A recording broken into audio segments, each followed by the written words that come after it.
Pablo Birriel's mother had suffered a stroke, so he and his wife Maydeen loaded their infant twins in the car and rushed to the hospital.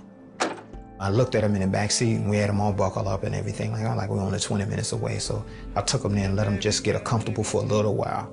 Just the day before, Maydeen had noticed her tire was getting low on air. I said, I need to put some air in the tire, and I had forgotten. A few miles into the trip, the tire blew. And so I was coming off the road to stop the car to, get the tire straight, and the axle broke and the car flipped. And I was dealing with the kids in the back, and my son flew out the window behind me, and he said, "Daddy." And I went to go out the window behind him. I was the first person out the car, and I ran to him, and I looked at him, and I could already tell he was dead. And everything was in like slow motion, and I really couldn't hear anything. I could see her screaming. I just knelt there, and I couldn't pick him up. He knelt down over him, and he kissed him, and and he mainly kept saying, "I'm sorry, man, I'm sorry, man." I always believed in God, always did. And it's like having a next door neighbor. I know you live next door, I don't really know you, and I don't mingle with you, so you don't have the freedom to come to my house and visit me. The other twins survived the crash, but after his son's death, Pablo railed at God. I went to God, this guy that I didn't know, and I said, let's have this conversation. It's me and you. Now let's talk about this. What do you want from me? Why am I still here? Why didn't you allow me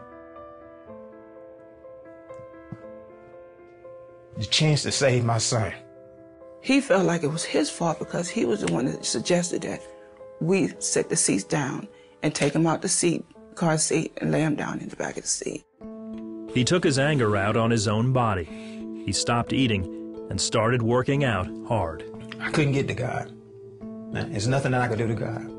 He was out of my reach. There's no way I could put my hands on him, but somebody had to pay. So since I didn't have access to him, I had access to me. So I took it out on me.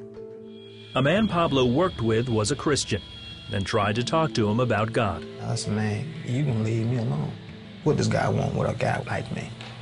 The only thing I could do, just replay this scene over and over again.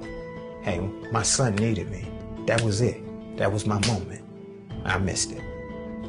And it hurt so bad that I just didn't want to live no more. I couldn't do it no more. I wasn't as strong as I thought I was. I'm gonna take this gun, rack this slide back, put this up against my head, and we're gonna call it a day.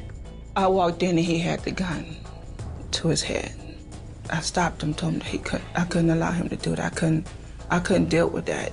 I told him that we can't lose what we got right now. We're a family, we need to stay together. I came right back to work, and I kept doing everything that I was doing.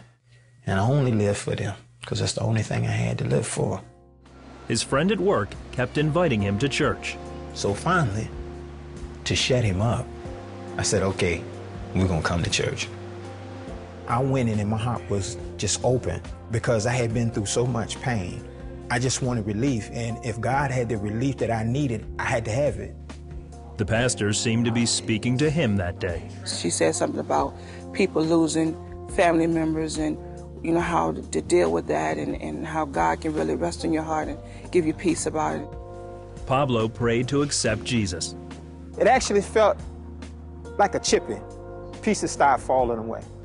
It's just chipping away at your heart and knocking all the hard stuff off, so that you can be human again, you can live again. I saw more of a light in him, as a God light in him, because he was looking at God more for peace and rest. Today, Pablo teaches martial arts.